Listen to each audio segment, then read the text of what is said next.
Assalamualaikum warahmatullahi wabarakatuh. Kembali lagi bersama saya Khairul Rizal. Hari ini saya ingin menceritakan tentang sejarah Sumpah Pemuda. Kita sebagai warga negara Republik Indonesia seharusnya sudah tahu ada apa pada tanggal 28 Oktober. Ya, itu adalah Hari Sumpah Pemuda. Hari di mana para pemuda-pemudi dari berbagai daerah mengikrarkan sumpah mereka. Bagaimana sejarahnya? Mari simak penjelasan berikut ini. Disimak ya. Yang pertama, latar belakang Sumpah Pemuda. Dimulai ketika Belanda memperbolehkan rakyat Indonesia untuk mulai mengecap pendidikan sebagai bentuk dari politik balas budi yang diterapkannya. Semakin banyak rakyat yang bersekolah, maka semakin banyak pula yang memiliki pendidikan bagus dan cara berpikir yang maju. Latar belakang Sumpah Pemuda dimulai pada tahun 1908 ketika Dr. Sutomo, Dr. Cipto Mangkusumo, dan Dowes Dekker menelopori berdirinya Budi Utomo yang bertujuan untuk memajukan pendidikan, peternakan, pertanian, dan budaya. Sejarah berdirinya Budi Utomo menjadi cikal bakal dari pergerakan kemerdekaan Indonesia dan juga menjadi pelopor akan berdirinya berbagai organisasi kepemudaan selanjutnya seperti Jong Java, Jong Ambon, Jong Minahasa, dan banyak lagi. Sekitar 7 tahun setelah berdirinya Budi Utomo, ada kebangkitan pergerakan para pemuda walaupun masih sebatas kegiatan yang berlangsung dalam suasana kesukuan di daerah. Pergerakan para pemuda dimotori oleh seorang pemuda bernama Satiman yang memiliki semangat berkobar. Organisasi pemuda di Indonesia bernama Trikoro Darmo yang berdiri pada 7 Maret 1915 adalah cikal bakal dari Jong Java yang menjadi wadah awal perhimpunan pemuda. Sebagai perkumpulan para pelajar, anggotanya berasal dari penjaringan para pelajar tanah air, juga seluruh perguruan dari sekolah-sekolah di Pulau Jawa dan Madura. Trikoro Darmo secara bahasa berarti 3 tujuan mulia, yaitu sakti, bukti, dan bakti.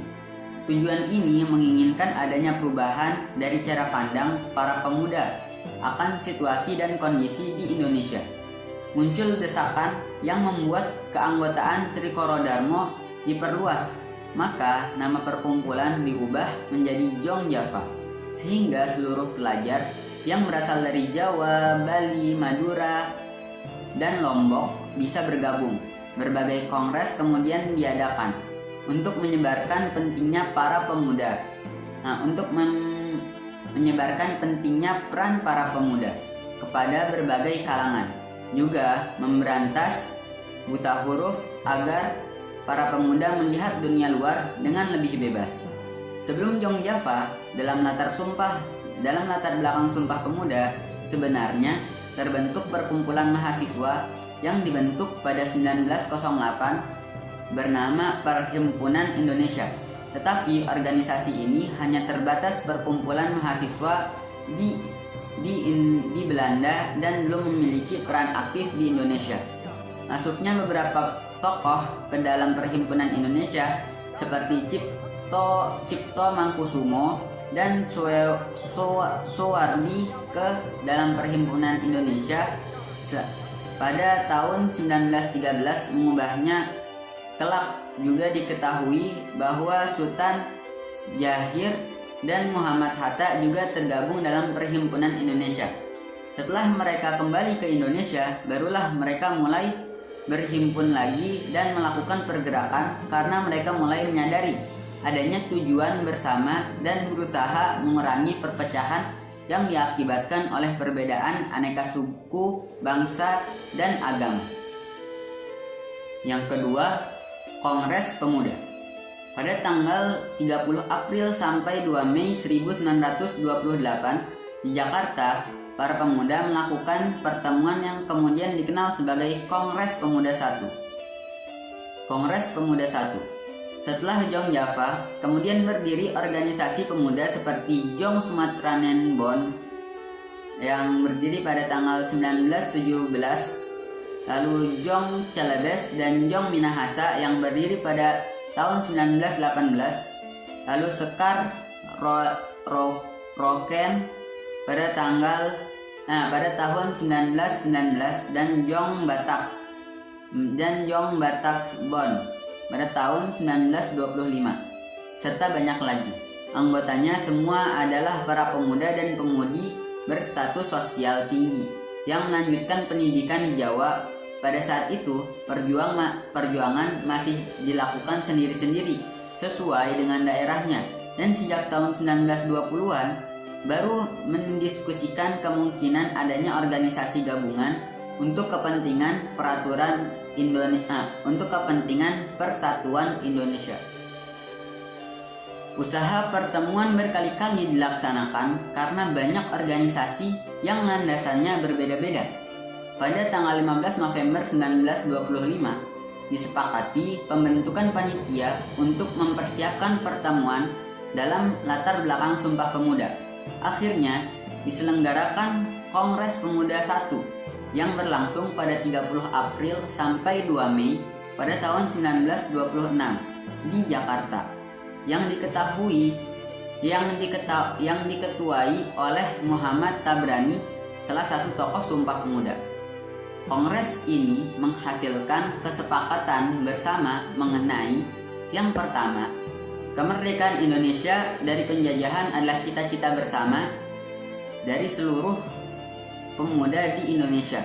Yang kedua, seluruh organisasi kepemudaan memiliki tujuan untuk menggalang persatuan. Kongres Pemuda II. Kongres Pemuda II adalah titik penting pada Sumpah Pemuda. Kongres kedua ini berlangsung dalam 3 tahap. Perhimpunan Pelajar-Pelajar Indonesia atau PPPI menggagas penyelenggaraan kongres kedua ini. Sidang pertama diadakan pada hari Sabtu tanggal 27 Oktober 1928 di gedung KJB di Waterloopin atau Lapangan Banteng, mulai pukul 19.30 sampai 23.30. Ketua Kongres yaitu Sugondo Jojo Puspito membuka rapat dengan uraian sejarah pergerakan pemuda Indonesia.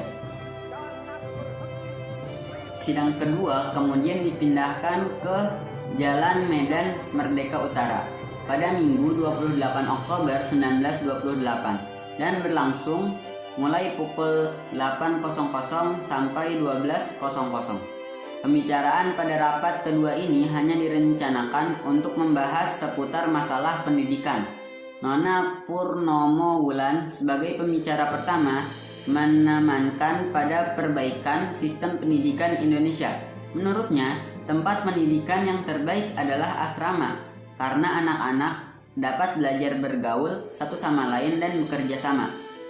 S. Mangunsarkoro sebagai pembicara kedua menekankan pada pemberian pendidikan kebangsaan nasional untuk menumbuhkan kecintaan pada tanah air. Ki Hajar Dewantoro direncanakan sebagai pembicara ketiga tetapi batal hadir. Lalu rapat penutup atau rapat ketiga berlangsung di gedung Kramat 106 pada hari Minggu 28 Oktober 1928 pukul 17.30 sampai 23.30. Pada sidang terakhir dalam Kongres Pemuda ini berhasil merumuskan masalah-masalah yang sesuai harapan bangsa. Rumusan hasil rapat ini menghasilkan ikrar yang dikenal sebagai Sumpah Pemuda, yaitu kami, putra dan putri Indonesia, mengaku bertumpah darah yang satu, tanah Indonesia. Kami, putra dan putri Indonesia, mengaku berbangsa yang satu, bangsa Indonesia. Kami, putra dan putri Indonesia, menjunjung bahasa persatuan, bahasa Indonesia.